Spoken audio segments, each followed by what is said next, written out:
What's up, pals? I hope everybody's doing well and keeping warm, especially if you're in the south right now. It's getting a little crazy. So, today we're going to stray from our usual. Typically we focus on gaming on this channel, but if you don't know, I'm a huge nerd. I enjoy comics and, movies, regardless if they're MCU or, DC, stuff like that. But I thought it would be cool to shake things up a little bit, stretch my legs, if you will. um, Kind of just do something different for a while. Plus, it's this whole theory thing kind of needs to get out there before the next episode of WandaVision comes out because every episode it changes everything. But anyway, hopefully you've been keeping up with that show 'cause it's kind of the basis for this discussion.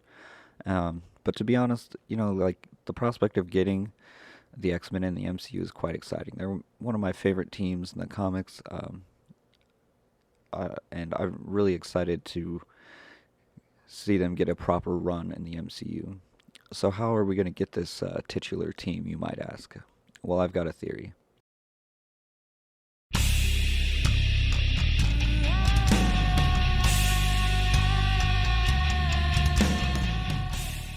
I'm going to start with what we know so far from WandaVision, and then we'll kind of discuss some points, and then I'm going to try to tie everything together here at the end. So, from what we've learned so far, Wanda is subconsciously altering things that enter or exit the hex. We also know that she can't create something from nothing, but she can rewrite it, so to speak. The only real exception to this is her children. We're not really quite sure how they came into existence, but I'm sure we're going to get an explanation for that probably sooner rather than later, I would think.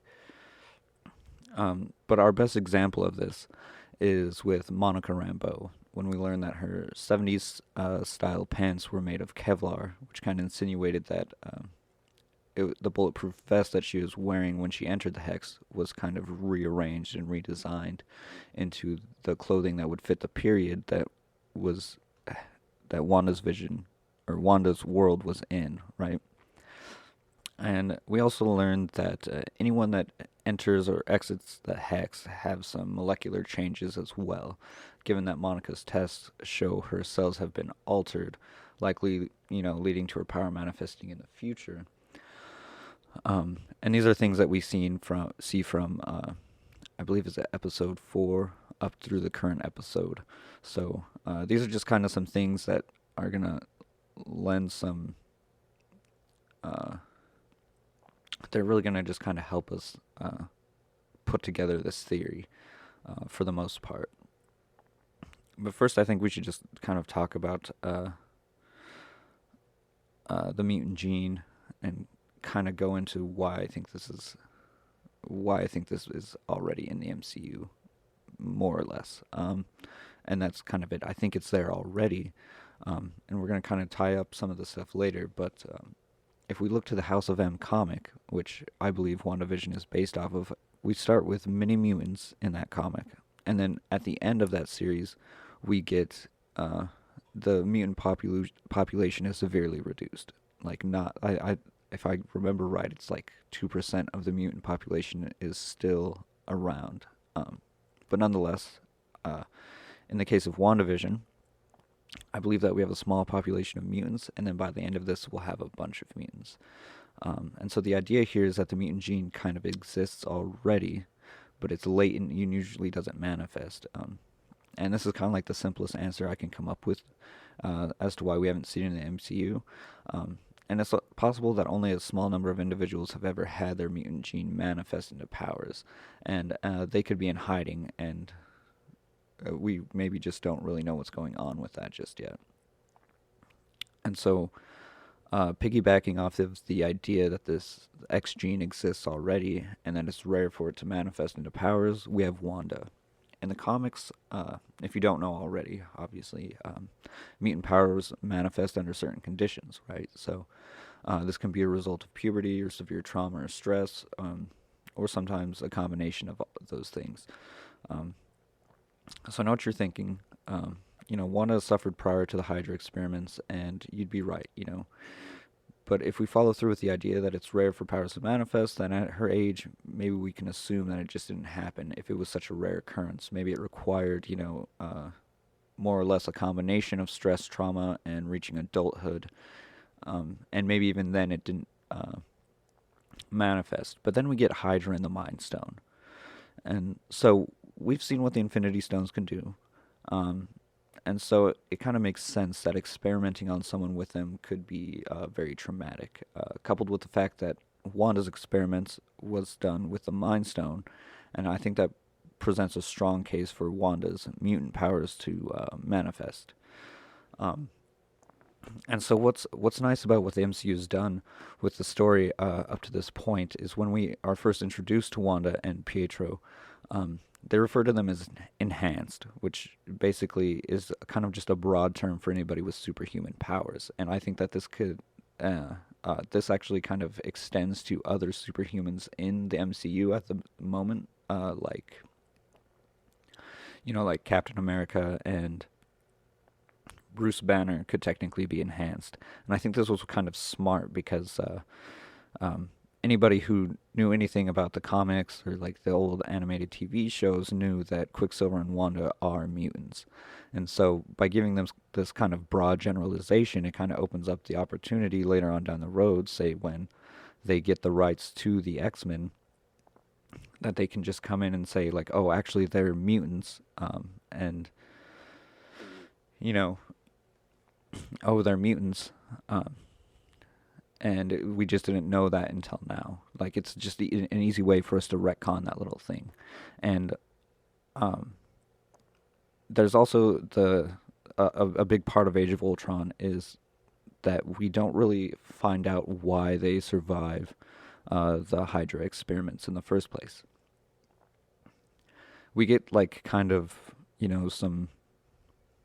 get some kind of like half-baked explanation, kind of like it was their willpower that got them through the experiments, but we can just kind of go back and say, no, actually, they have a mutant gene, and what really kept them from dying in these experiments was that their power manifested, and that kind of made it look like, the Mind Stone experiments did something. But regardless, this is a pretty cool little retcon that we can do for Wanda and Pietro, just to kind of, open up that talk that, meet the mutant gene had existed already. So if we assume that mutants have existed in the MCU, where have they been? My theory takes an aspect from the House of X comics, and it's really just kind of a small part of that because it's an entirely different story, and there's a lot of history that kind of goes into a story like House of X. But the main thing that I want to borrow from that comic is that the mutants had taken to creating a society unknown to the rest of the world. I believe they did this on Krakoa. And it doesn't matter really where we do this in the MCU, but I think this could be a strong basis for where, mutants whose powers had manifested are hiding at the time. And of course in the comic they did this as a precaution to kind of protect themselves from discrimination, but perhaps, in the MCU, S.H.I.E.L.D's in everything. Maybe somebody in the mid to late 80s, preferably around the time that, Wanda and Pietro would have been conceived. We're leading into Magneto here, but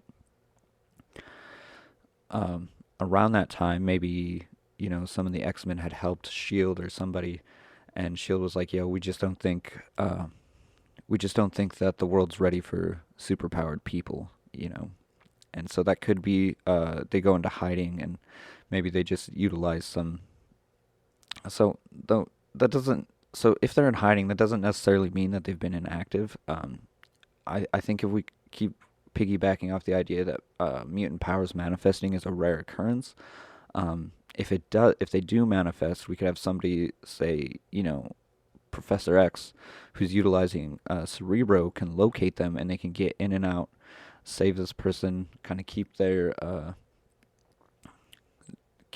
idea that humans are being born with superpowers a secret a little bit longer.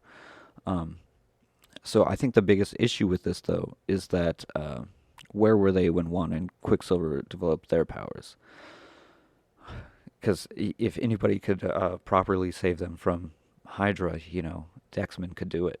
And so I think the simple answer here could be that, maybe Professor X is incapacitated at the time, and him being one of the only people who can effectively use Cerebro, he can't really locate these new mutants that are popping up.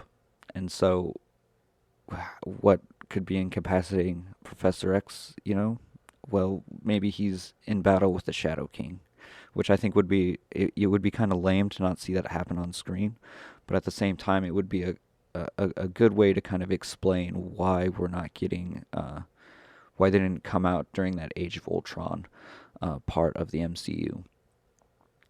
And then we can even go further and say that, maybe they see that she joins the Avengers and they kind of see this as an opportunity for kind of like a bridge the gap between, humans and superpowered people, and an opportunity for them to coexist in the world, right?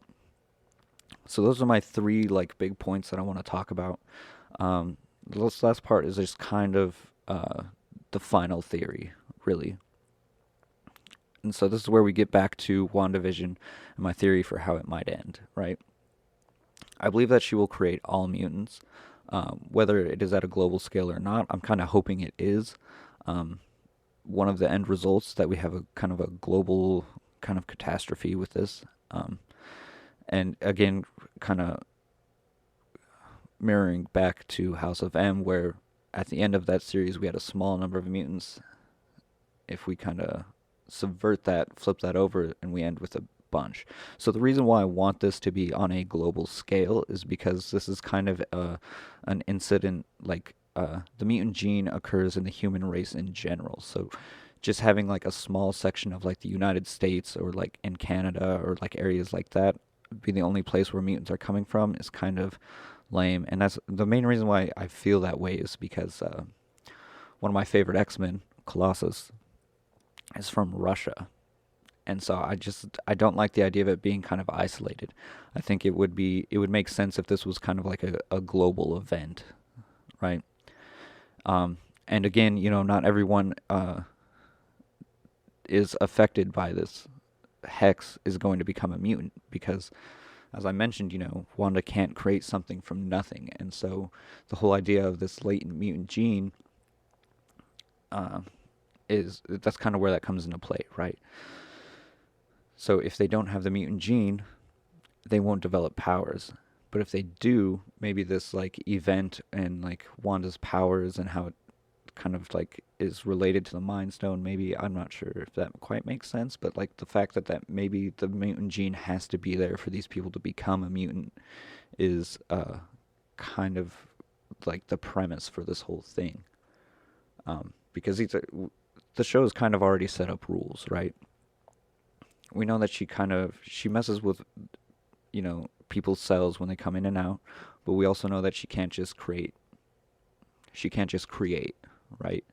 So if people are going in and coming out with powers, there had to have been something with them at like the biological level for them to manifest those powers. So, anyway, as a result of mutant powers manifesting in mass, right, the mutants in hiding have no choice but to like come out and not only assist Wanda, but also kind of give some aid to this new mutant population. And of course, among those to come out would be one or both, Professor X or Magneto.